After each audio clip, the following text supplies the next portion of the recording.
Hey everyone, it's Triple Mango Threat, and today we're talking about a deck that loves to have its graveyard as a second hand. Let's jump right into it.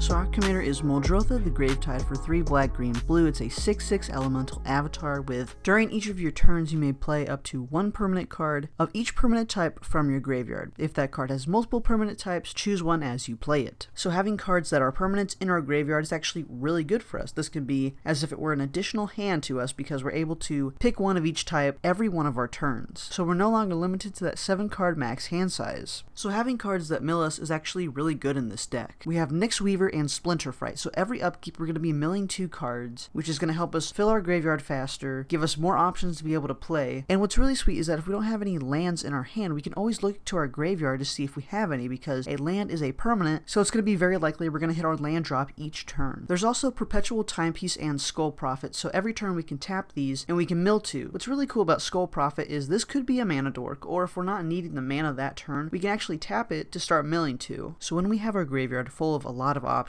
some great ones are the removal spells, and I say this because we have Shriekmaw. This is normally a 5 mana spell, but we can also use its evoke cost for 1 and a black, and we'll be able to destroy target non-artifact, non-black creature. Well, we don't actually have to pay that 5 mana, because when we pay the evoke cost, it says we may cast this spell, so we can actually pay 1 and a black to be able to do this awesome effect, and when it enters the battlefield we'll have to sacrifice it, and that means this turn if we haven't played a creature we can use this again just for 2 mana. Evoke is a very powerful thing in Muldrotha, which I'll touch on a little bit later. Some really weird cards that normally aren't very good is Hesitation and Lunar Force. These are pretty much the same thing, but Hesitation is for 1 and a blue, it's an enchantment. If any spell is played, counter that spell and sacrifice Hesitation. Lunar Force specifically works with our opponent, so when our opponent casts a spell, we'll sacrifice Lunar Force and then we can counter that spell, and it costs 1 more mana. Well, normally when it's sacrificed, you can't really have ways to bring it back, and these type of cards will make you the #1 target because players want to cast spells, they want to get farther into the game. Maybe you counter their mana rock, like that's really rough. We can also take care of artifacts or enchantments with cards like Caustic Caterpillar and Reclamation Sage. For 1 and a green, we can sack Caustic Caterpillar and then destroy an artifact or enchantment, or when Rec Sage enters the battlefield, we can do the same thing. And again, it's no trouble that Caustic Caterpillar is going to die because we're able to play it this turn if we haven't played a creature from our grave, or we're able to do it every turn after. Now you can already tell Muldrotha is very powerful because we're able to repeat a lot of cards more than we should, so it's important that we protect Muldrotha with cards like Carapace and Kaya's Ghost Form. For only 1 mana on each of these enchantments, we can find ways to protect our commander. So Carapace, we can sacrifice it to regenerate the enchanted creature, and it's no trouble that we're sacrificing our creatures because that means more ways to bring them back to the battlefield from our graveyard. Kaya's Ghost Form is the same thing. Whenever this permanent dies, or it's put into exile, return that card to the battlefield under your control. And since these are permanents, we can play them for 1 mana from our graveyard, bring them back, and Muldrotha is protected again. Now moving on to my favorite part of any deck tech is how we draw cards. Unbridled Growth. Now you're probably looking at me, are you crazy? Well, yes, and this is actually a really cool way to draw cards. So it's an enchantment for 1 green. We can enchant a land, and now that land has tap, add 1 mana of any color to your mana pool. So it could help us with our mana, but more importantly, we can sacrifice it to draw a card. So for 1 green mana, we're drawing a card each turn while we have Muldrotha on the battlefield. So no, it's not crazy amounts of card draw, but over time, this is a very powerful effect. We also have Secrets of the Dead. This is probably a very popular card in any Muldrotha deck because we'd love to cast our spells from our grave, and we're going to draw a card each time we do that. Same with River Kelpie. This really wants you to cast spells from your graveyard, and when you do, you get to draw a card. This also has Persist, so if it dies, it's going to come back with a -1/-1 counter on it, and when it finally has 0 power, 0 toughness, we can always play it again for that 5 mana from our graveyard. And remember how I was talking about Evoke earlier with Shriekmaw? Well, Muldrifter also has Evoke, and when it enters the battlefield, we get to draw 2 cards. For 3 mana, we can draw 2 cards each turn. This is an insane card to have in a deck, and especially for the price. 25 cents? Yeah, this is an auto-include in this deck. Let's talk about Forgotten Creation. For 3 and a blue, it's a 3/3 zombie horror with Skulk, which means it can't be blocked by creatures with greater power. But more importantly, it says at the beginning of your upkeep, you may discard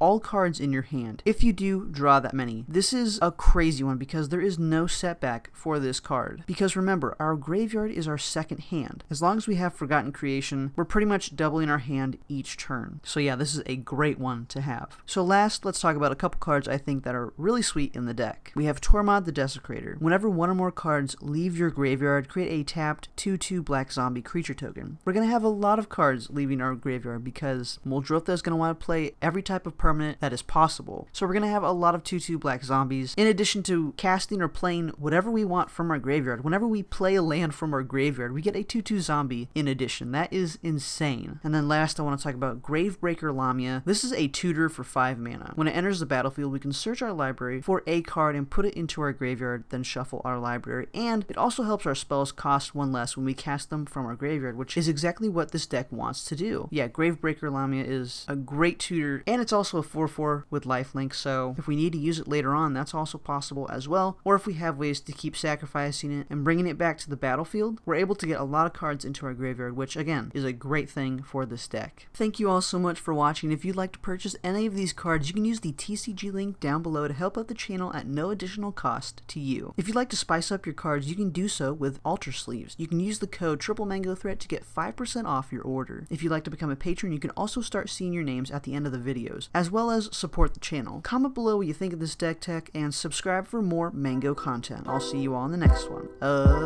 Peace.